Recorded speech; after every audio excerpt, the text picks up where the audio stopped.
first read the article with someone at home or whisper read while you listen to the recording.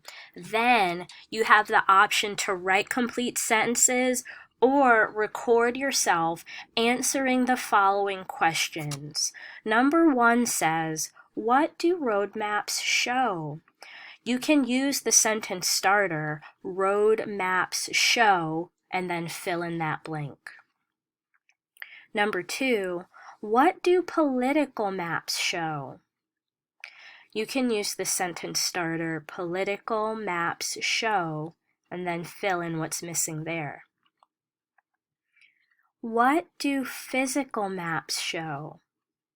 You can use the sentence starter, physical maps show, and then fill in the blank. The final question is, what do topographic maps show? Topographic maps show can be your sentence starter. Just be sure to fill in the blank with your response based on the article that you read.